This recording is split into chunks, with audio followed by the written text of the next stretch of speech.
मेरा नाम है हरिया, मैं काम करता हूँ बहुत बढ़िया, खाता हूँ खाना और रोज गाता हूँ गाना। अरे यार, आज तो बहुत देर हो गई। इस खतरनाक जंगल को देखकर तो मेरे हाथ पैर ठंडे हो गए हैं। अगर मैं वक्त पर गांव नहीं पहुंचा तो मालिक बहुत नाराज हो जाएंगे। तभी हरिया को एक आवाज सुनाई देती है। सुनिए हरु जी। अरे, ये आवाज किसने दी? तभी हरिया को सामने कुछ दूर एक औरत खड़ी दिखाई देती है। अरे भाई, ये औरत अकेली इतनी रात को इस जंगल में क्या कर रही है? चलकर पूछना पड़ेगा। फिर हरिया अपनी बैलगाड़ी उस औरत के सामने लाकर रोक देता है और उससे पूछता है।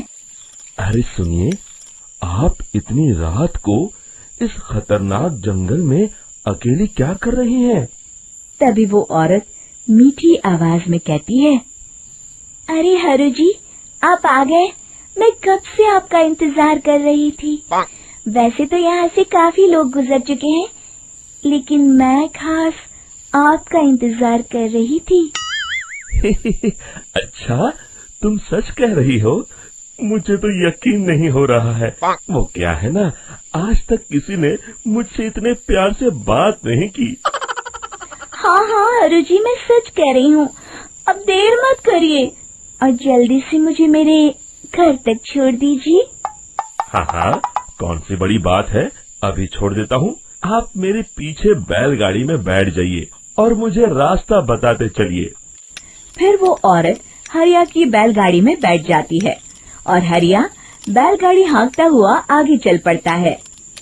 फिर उस औरत के बताए हुए रास्ते पर चलते चलते हरिया बैलगाड़ी लेकर एक काली गुफा के आगे आकर रुक जाता है। हरिया उस औरत से पूछता है। हाँ देवी जी, आपका घर कहाँ है? यहाँ तो एक गुफा के अलावा और कुछ नहीं है। तभी अचानक वो औरत हवा में उड़ने लगती है। देखते ही देखते उसका सुंदर रूप एक डरावनी चुड़ैल में बदल जाता है और वो जोर जोर से हंसती है। अरे तू तो एक नंबर का बेवकूफ निकला। तू तो बड़ी आसानी से मेरी बातों में आ गया। अरे मर गया रे, ये तो एक चुड़ैल है। हे भगवान बचा ले, ये तो बड़ी डरावनी दिखाई दे रही है। और फिर अगले ही पल हरिया की बैलगाड़ी में रखा सारा सामान हवा में उड़ता हुआ उस काली गुफा के अंदर चला जाता है और वो चुड़ैल भी उस गुफा के अंदर जाकर कहीं गायब हो जाती है। हरिया ये नजारा देख बुरी तरह घबरा और परेशान हो जाता है। अरे, ये चुड़ैल तो मेरा सारा सामान लेकर गुफा में गायब हो गई। अब क्या होगा?